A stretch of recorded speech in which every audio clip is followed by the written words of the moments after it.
Welcome back to the channel, guys. You're watching TGC's World Cup Morning Glory. We've just witnessed one of the all-time greatest upsets in the sport. I've screamed myself, horse! Jonathan Trott, Afghanistan coach, beaming from ear to ear, as his boys have only gone and done it. Wow. This tournament just got blown wide open. If you did not see that coming at all, why not click like, click subscribe here to the channel. We're almost at 250,000 subscribers. That's the goal we want to hit here. Afghanistan was sent in, made 284. England all out 215 in the 41st over. Pez, my first and only question to you. Is that the biggest World Cup upset you've ever seen, Epstein? The biggest World Cup upset. I want to start by saying I'm really conscious that Australia's playing tonight against Sri Lanka. Yeah. And I'd like to temper any of the comments I'd like to make about this upset. Call your jets. I would say, yes, first upset of the World Cup. Once again, England's saving cricket. Yep. Not the first surprise. The Afghans have sprung in battle. Yep. Nice one. You know, the loss does ensure that England keeps Australia rooted to the bottom of the table. That's big news. In the World Cup. Australia so once again, 10th out of 10. Well played, England. Well played. But yeah, a bit of old school England stuff overnight, really. Yeah. I say that's a compliment to them because they've really been an unfortunate bastion of Schweinsteiger. of Schweinsteiger, of innovation, of dynamism. I'm sure they'll fix it all up. They have a style. They'll fix all of that shit up. Yeah. But good to see some old school England stuff overnight, getting beaten and beated. And beated. Yeah. Well, I suppose they did get beaten in a way. They got alphaed by Afghanistan. So, well played, Afghanistan. I saw Rashid Khan with some pretty cool, earnest comments saying cricket's the only source of happiness for Afghanistan people currently. We've been through a lot, referencing recent earthquakes, etc. So, happiness on the streets of Afghanistan and Packham, England. In terms of another upset, I saw Simon Burnton in The Guardian reference the 1996 game, Kenya against the West Indies. Kenya beating the West Indies. That was an enormous upset against a very strong West Indies side, who obviously made it all the way to the semi-finals until Australia knocked them over in that tournament. But this one is right up there. Afghanistan not having won a World Cup game for 8 years, 2015 against Scotland. So it's been a hot minute since Afghanistan's done anything of note. 17 games. 17 games. And to be the defending champions, whatever that means in this format, 4 years apart. 69 runs too. It's a thrashing. Well, I was thinking this morning, like, there hasn't really been many good games so far in the World Cup. Now, that might be a factor of no one really playing the format for 4 years, possibly. T20 cricket changing the way players play these days. Not really sure, but this was the first half-decent close game. But the fact that it's an upset and it's blown the tournament wide open, as I said there in the intro. England's next game is against South Africa on Saturday night. And the feeling is in the UK, judging from press and media and whatnot, is that they must beat Sri Lanka and the Netherlands, and then they must beat three of Pakistan, India, South Africa, and Australia. Those are their 6 games to come. So winning 5 of those to make 6 wins, then sort of guarantee themselves a place in the semi-finals. But this one is such a shock that, I didn't see this one coming. Yeah, I mean, teams are taking games off others now, so maybe 5 wins to get into the semis is enough. Yeah. And I still think the reality is that we're still quite early into the tournament, and a couple of teams have started well. I mean, I do find it hard to see India losing a game, in all seriousness, going all the way through. But I do think that a lot of the teams that are struggling at the moment, they can beat the teams that have started well. And I think especially England, it's very normal in World Cup tournaments of any sport for some teams to start well, others to build into the tournament. So I think it's too early to start looking at the table and whatever. I think it will come down to like the last game is going to be some net run rate stuff. But one thing that does happen, I suppose, is that if you do get beaten enough to kick off the tournament, even if you are fancied, your confidence and your form can take such a hit that previously easier games can seem harder now. And I think that's going to happen for England and Australia, even though England should have beaten Afghanistan, Australia have lost to 2 teams that will probably be semi-finalists. But both of them look like they're tired. Yeah. Really. Yeah. The Grey Cricketer is brought to you by Cricket.com. You can download the Cricket.com app from the App Store, and you can also support Cricket.com by subscribing to their YouTube channel. You go to cricket.com/TV in the search bar there on your YouTube's machine and get around Cricket.com. But the app, go to the App Store and download the Cricket.com app. Pez, you mentioned about the draw there and looking at the table and it being too early to do that. I am doing that right now though because it's fun, and then I like to guess what's going to happen. And then when one thing doesn't happen, I'm like, oh yeah, other things can happen. But yeah, looking at like for instance, South Africa, whose next game is against the Netherlands, you would suspect that the Netherlands will lose that game because they've already beaten South Africa in a World Cup before. Yes. So then that would make 3 teams already being on 6 points. That being New Zealand, India, and then South Africa, and then you're playing a little bit of catch up. Australia have had 2 harder games. What does it all mean? But with this result, it's like, there are teams like Afghanistan who are playing a team like England who just like the matchup on these kind of surfaces, just execute their skills better, and I suppose we'll get into the second thing here, just talking about the game itself. I want to say Gurbaz Ball. Now, I would love to have claimed that, but that's actually Matt Roller's finest work for ESPN Cricket Info there, saying Gurbaz Ball, who he opened the batting with Ibrahim, of course, opening stand of 114, but Gurbaz 80 off 57, taking down all comers. I suppose the big ticket item there for England fans is that Wokes and Curran went for 81 off 8 overs with 0 wickets, so only bowling 4 overs each. So a few questions there about selections issues. Reece Topley bowled nicely again, but it was Livingston, Adil Rashid and Joe Root who did the bulk of the overs, and of course Mark Wood.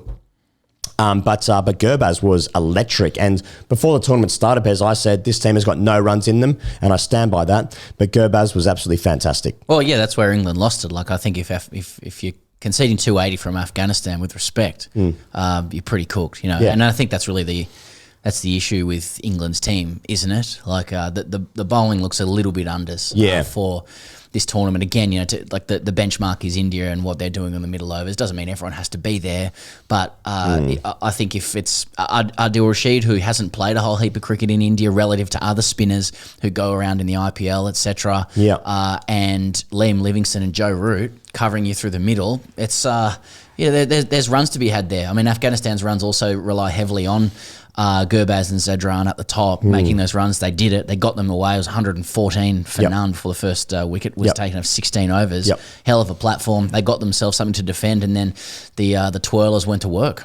The captain for Afghanistan absolutely barbecued Gurbaz deluxe. That was awesome. In the run-outs. Shahidi just like scrunted one to was trying to play cover drive, ended up through mid-wicket, and then just ran to catching mid-wicket. Gurbaz was well short of his ground despite not a particularly great throw from David Willey, who was on the field for Mark Wood at the time. But apparently the umpire at cover point gave Gurbaz out as well. Which was perfectly lined up square to the crease. But Gurbaz, I'm not sure if you saw this, Pez, when he left the field, just absolute massive blow up. I'd say the biggest blow up of the tournament so far. Awesome. Smashing his bat against the ground, whacking a chair, yelling at himself. So would love to have seen. See, that's where we can get better access for cricketers. Just get into the dressing room. Yeah. Let us know where guys are hiding to, enjoy the blow up from their teammates. Watching the shit out of that. Shed cam, tub cam. That's for a couple of ideas. Plus. Yeah, of course. Yeah, that's on the OnlyFans TGC network. Yeah, that's good. Yeah, and good blow up from Gurbaz there as well, because obviously in cricket, if you perform something quite well but then show that you don't like it, you're inferring to everybody else that your standards are higher than that. Now in this case, what did you make? 80? Yeah, 57. 80 or 57 against English. Like that's just not enough. No. So once again, like salt into the wounds for the English. Gurbaz is like, I've thrown away 200 once again against these blokes. England did claw it back though when Mo Nabi was out, caught by Roots a gully off a Mark Wood short ball. That made it 6 for 190. And then from there, they still make 284 thanks to contributions from Rashid Khan, 23, and then Mujib to 28. Mujib was actually man of the match. So we get into the third thing here, Pez. Afghanistan spin it to win it. Well, there was something that happened before then I want to talk about. What do you want to talk about? I want to talk about Johnny Bairstow's dismissal. Yeah. Now we're talking. Yeah. On your tuck. Yeah. On your tuck. Rod Tucker. Yeah. What a decision from Tuck. A couple of yellows. That's right. A couple of umpires calls. He watched the Ashes. Tuck watched the Ashes, sliding down leg, one that JB basically just missed. They should have gone for 4. Yeah. You know what I mean? But it strikes the pad. Yeah. The appeal goes up. It's very close to doubt, I suppose. I mean, that's not live. It looked good. That's not consecrated in the laws. Yeah. You know, doubt or benefit of the doubt. But enough doubt that, you know, if he gives it not out, you're like, yeah, look, it's probably sliding. Fair enough. And then we have a look at it, and it's looking very, very close to missing. Yeah. Just clipping both, you know, in terms of pitch, in terms of where it struck him and then hitting the stumps. Yeah. And that's 2 yellows, 2 umpires calls. Pack up. What are you going to do? Yeah, and JB giving it to Tuck as he walks off. Oh, fantastic. Fantastic.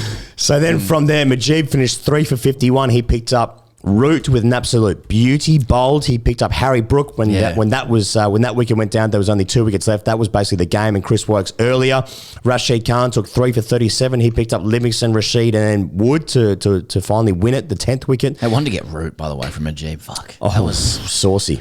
And just like I was thinking, if you're Majib, you're remembering that wicket like through your life. Yeah. A little wronging to get Joe Root, deceiving Joe Root. Yeah, deceiving Joe Root. Like who's. I just think he'd be so hard to get out. Just as a bowler, that's one that you would treasure in the back pocket. Yep. Yeah, and to get him with a wrong and bowling him, that's about as good as it gets for a wristy. And Mo Nabi took 2 for 16. He picked up both left-handers, Milan and Curran. So what does this mean for Dawood Milan? Something to think about. That's true. Will he ever play again? Catching practice. One thing I do like was Ali Keel, the wicketkeeper.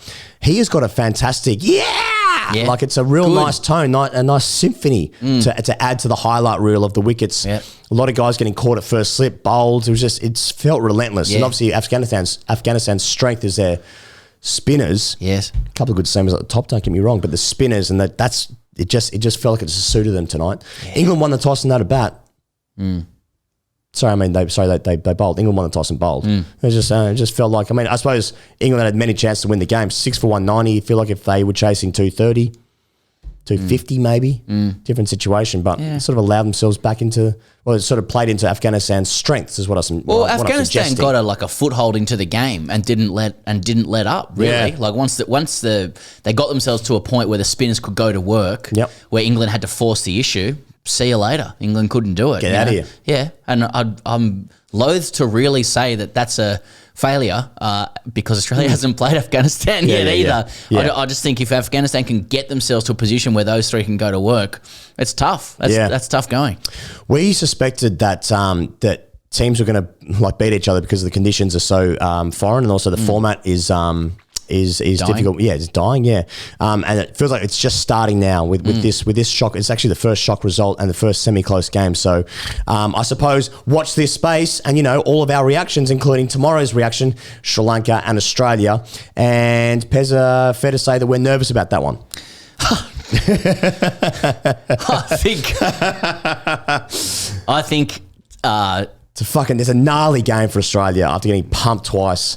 Sri Lanka recently beat Australia in a 3-match series, maybe beginning of last year, maybe something like that. I got to say,